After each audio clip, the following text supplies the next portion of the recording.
आज के इस वीडियो में हम बात करेंगे हिंदुओं के प्रमुख तीर्थ स्थल जगन्नाथपुरी मंदिर के रहस्य के बारे में, जहां सिर्फ भारत के ही नहीं अपितु पूरे विश्व के लोग दर्शन करने आते हैं। यह मंदिर पूरे विश्व भर में प्रसिद्ध है।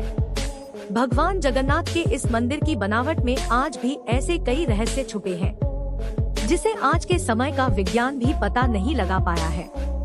उड़ीसा के पुरी में स्थित भगवान यह जगन्नाथ मंदिर अपनी भव्य जगन्नाथ यात्रा तथा इस भव्य मंदिर से जुड़ी अनोखी मान्यताएं और आश्चर्यचकित कर देने वाले रहस्यों के लिए जाना जाता है। जगन्नाथपुरी का यह भव्य मंदिर भगवान विष्णु के कृष्ण अवतार को समर्पित है, जो अपने बड़े भाई बलभद्र और अपनी बहन सुभद्रा की प्रतिमा के साथ यहाँ पर विराजमान और जगत के नाथ अर्थात जगन्नाथ के रूप में जाने जाते हैं। आपकी जानकारी के लिए बता दें कि जगन्नाथपुरी का यह मंदिर भारत के 4 धामों में से एक है, जहां मान्यता है कि भगवान विष्णु भोजन किया करते हैं। कई पौराणिक ग्रंथों में इस मंदिर को धरती का बैकुंठ कहा गया है। यह मंदिर प्राचीन वास्तुकला व शिल्पकला का अनूठा नमूना है। तो आइए विस्तार से जानते हैं भगवान श्री कृष्ण के मंदिर जगन्नाथपुरी के निर्माण और इतिहास से जुड़े अद्भुत रहस्यों के बारे में। जगन्नाथपुरी मंदिर कहां पर स्थित है? हिंदू धर्म की धार्मिक मान्यताओं के अनुसार धरती पर स्थित 4 पवित्र धामों में से एक जगन्नाथपुरी है, जो कि भारत के पूर्व में उड़ीसा प्रदेश के पुरी शहर में समुद्र तट के निकट स्थित है। पुराणों में धरती का वैकुंठ जगन्नाथपुरी को ही कहा गया है। जगन्नाथपुरी में हिंदू धर्म के लोगों की आस्था काफी अधिक है। इस मंदिर में भगवान विष्णु के अवतार श्री कृष्ण की प्रतिमा जगन्नाथ भगवान के रूप में और साथ ही इनके बड़े भाई बलभद्र, बहन सुभद्रा की मूर्ति भी इस मंदिर में स्थापित है। ऐसी मान्यताएं हैं कि भगवान विष्णु जब 4 धामों का विचरण करते हैं, तो वह सबसे पहले हिमालय पर स्थापित बद्रीनाथ में स्नान करते हैं, पश्चिम की द्वारिका में वस्त्र धारण करते हैं और भोजन जगन्नाथपुरी और अंत में दक्षिण में स्थापित धाम रामेश्वरम में जाकर विश्राम करते हैं। हिंदुओं के धार्मिक ग्रंथों स्कंद व ब्रह्मा पुराण की पौराणिक कथाओं के अनुसार उड़ीसा के पुरी शहर में भगवान नारायण ने पुरुषोत्तम नील माधव के रूप में जन्म या अवतार लिया था। उस समय सबर जनजाति के कबीले के लोग नील माधव भगवान को अपना आराध्य भगवान मानते थे। कबीले के मुखिया विश्ववसु जी नील माधव भगवान के परम भक्त थे। इन्होंने ही सबसे पहले नील माधव भगवान की पूजा व आराधना की थी। जगन्नाथ भगवान की मूर्ति स्थापना को लेकर ऐसी मान्यता है कि मालवा के राजा इंद्रदुमन भगवान श्री नारायण के परम भक्त थे। उन्हें स्वयं भगवान नारायण ने उनके सपने में दर्शन दिए और उनसे एक भव्य मंदिर बनवाने को कहा।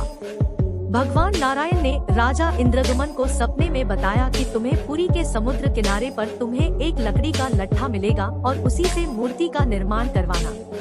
इतना कहकर भगवान नारायण वहां से चले गए। अगले दिन मालवा नरेश को समुद्र तट पर लकड़ी का लट्ठा मिल गया, परंतु वह उसे उठाकर लाने में असफल रहे। तब उन्होंने सबर जनजाति के मुखिया विश्ववसु से उस लट्ठे को लाने का आग्रह किया, जो कि नीलमाधव भगवान के परम भक्त थे। राजा इंद्रदुमन यह जानते थे विश्ववसु जी जैसे परम भक्त ही इस लट्ठे को ला सकते हैं। इंद्रदुमन यह देखकर बड़े खुश हुए कि प्रभु ने स्वयं जैसा कहा वैसा ही हुआ है। पर अब इंद्रदुमन के सामने ये प्रश्न था कि मूर्ति का निर्माण किससे करवाएं। पुराणों में ऐसा लिखा है कि विश्वकर्मा भगवान ने एक वृद्ध मूर्तिकार के रूप में प्रकट हुए और उन्होंने मूर्ति बनाने की इच्छा प्रकट की। मालवा के राजा ने उन्हें मूर्ति बनाने के लिए चुना था, पर वृद्ध मूर्तिकार ने एक शर्त रख दी थी कि वो इस काम को 1 महीने में पूर्ण कर देंगे, परंतु वह यह कार्य एक बंद कमरे में करेंगे और इस दौरान उस कमरे में कोई झांकेगा नहीं, न कोई उसमें प्रवेश करेगा जब तक उनका कार्य पूर्ण नहीं हो जाता। उन्होंने कहा, राजा जी आप भी इस नियम का पूर्ण पालन करेंगे? राजा ने कहा, महाराज वैसा ही होगा जैसा आप कहेंगे। वृद्ध मूर्तिकार उसी समय कमरे में बंद मूर्ति का निर्माण करने लगे। फिर अंत में महीने का आखिरी दिन था और अंदर से किसी भी प्रकार की कोई हलचल व आवाज भी नहीं आ रही थी। तो राजा को शंका होने लगी और उनके दिमाग में कई सवाल उठने लगे कि क्या हुआ, अब तक तो मूर्ति बन जानी चाहिए थी। आखिरकार राजा अपने शक को दूर करने के लिए सभी शर्तों को अनदेखा कर राज जी ने दरवाजा खटखटाया और वो अंदर झांक कर देखने लगे। जैसे ही दरवाजा खुला, राजा को वह वृद्ध व्यक्ति कमरे में नहीं मिला। उन्होंने पाया कि मूर्तियों का निर्माण पूर्ण नहीं हो सका है, मूर्ति के हाथ पांव भी नहीं बन पाए हैं। यह देखकर राजा अपने आप को कोसने लगा और बहुत दुखी हुआ और वह वृद्ध व्यक्ति भी नजर नहीं आ रहा था। इस घटना को प्रभु इच्छा मानकर राजा इंद्रदुमन ने उन मूर्तियों को उसी अवस्था में मंदिर में स्थापित कर दिया। आज भी प्रभु जगन्नाथ, बलभद्र एवं सुभद्रा की मूर्तियाँ उसी अवस्था में हैं और यही एकमात्र कारण है कि जगन्नाथपुरी के मंदिर में मूर्तियाँ पत्थर या किसी अन्य धातु की नहीं बल्कि पेड़ के तने को इस्तेमाल करके बनाई गई। तभी से काष्ठ से बनी मूर्ति की ही पूजा की जाती है। जगन्नाथ मंदिर में रथयात्रा का महत्व। जगन्नाथपुरी में मध्यकाल से ही भगवान जगन्नाथ की हर साल पूरे हर्षोल्लास के साथ रथ यात्रा का आयोजन होता है। यह यात्रा प्रत्येक वर्ष आषाढ़ मास के शुक्ल पक्ष के दूसरे दिन शुरू की जाती है और 10 दिन तक चलती है और 11वें दिन इसका समापन होता है। इस मंदिर के तीनों प्रमुख देवता भगवान जगन्नाथ, बलभद्र और सुभद्रा तीनों को पूरी तरह से साझा कर अलग अलग रथों में विराजमान कराकर रथ यात्रा निकाली जाती है। जगन्नाथ भगवान की मूर्तियों को पूरी तरह से सुसज्जित इस रथ यात्रा का नजारा बहुत ही भव्य और दिव्य होता है। कहा जाता है कि जो कोई भी इन रथों को खींचता है उन्हें मोक्ष मिल जाता है और वे सभी पापों से मुक्त हो जाते हैं। इन रथों को लंबी लंबी और मोटी रस्सियों से खींचा जाता है। इनको खींचने में लोगों की होड़ लगी रहती है।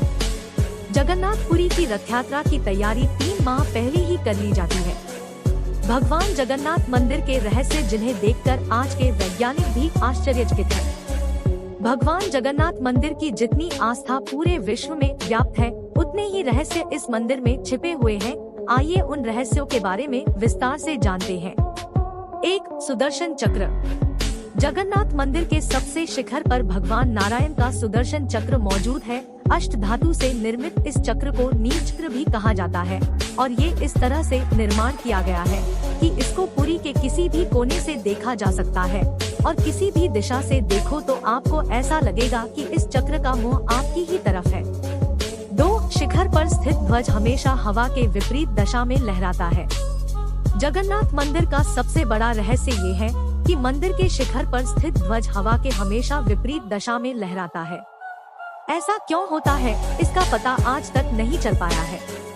ऊपर शिखर पर स्थित ध्वज का एक और रहस्य यह भी है कि मंदिर के पुजारी के द्वारा इस ध्वज को हर रोज 45 मंजिला उल्टा चढ़कर बदला जाता और ऐसी मान्यता है कि अगर किसी दिन भूलवश ध्वज नहीं बदला गया तो मंदिर अगले 18 वर्षों तक बंद कर दिया जाएगा। 3. विश्व की सबसे बड़ी रसोई। श्री जगन्नाथ मंदिर में स्थित रसोई विश्व की सबसे बड़ी रसोई मानी जाती है। इस रसोई में हर दिन 500 के करीब रसोइये और 300 के आसपास सहयोगी भोजन बनाते हैं। प्रसाद बनाने के लिए एक के ऊपर एक साथ बर्तनों को रखा जाता है और आपको जानकर हैरानी होगी, जो पात्र सबसे ऊपर रखा होता है उसमें भोजन सबसे पहले बनता है और फिर उसके नीचे वाले पात्र में बनता है और जिस पात्र में सबसे ज्यादा आंच पड़ रही है यानी कि सबसे नीचे, उसमें सबसे बाद में भोजन बनकर तैयार होता है। इस मंदिर की रसोई में बना प्रसाद कभी भी कम नहीं पड़ता है। यहाँ कितने भी श्रद्धालु आ जाए लेकिन कभी भी यहाँ प्रसाद कम नहीं होता है। यहाँ पर रोजाना 20 से 30 हजार लोगों को प्रसाद मिलता ही है।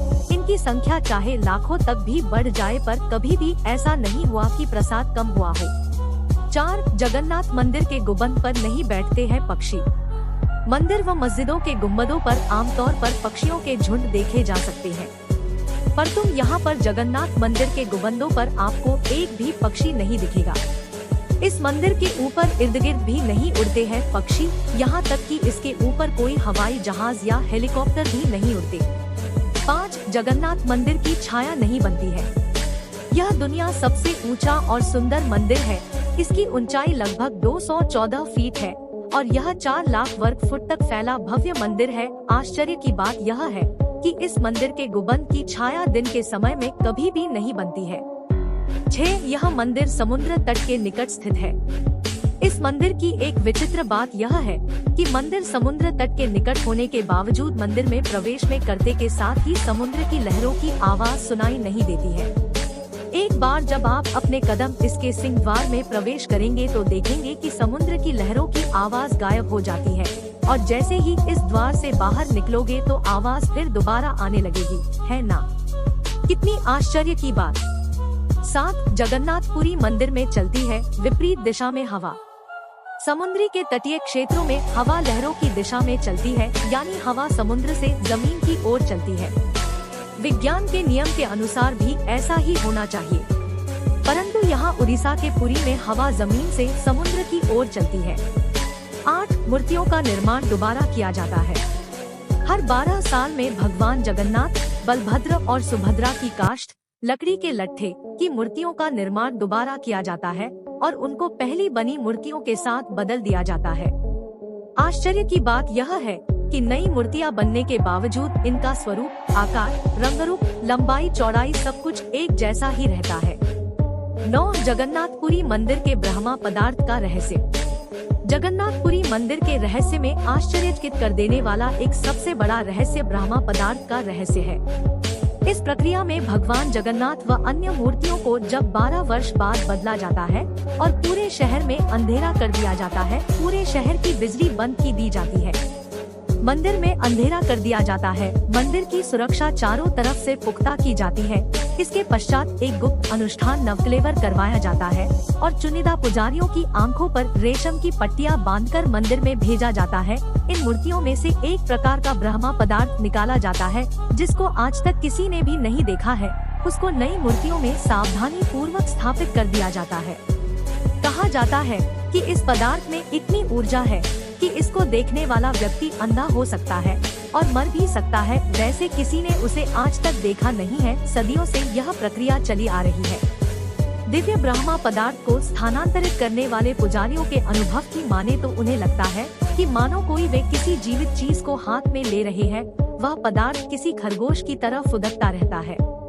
कोई कहता है कि यह अष्टधातु से बना कोई दिव्य पदार्थ है और हिंदू धर्म में इसे भगवान श्री कृष्ण का हृदय भी माना गया है।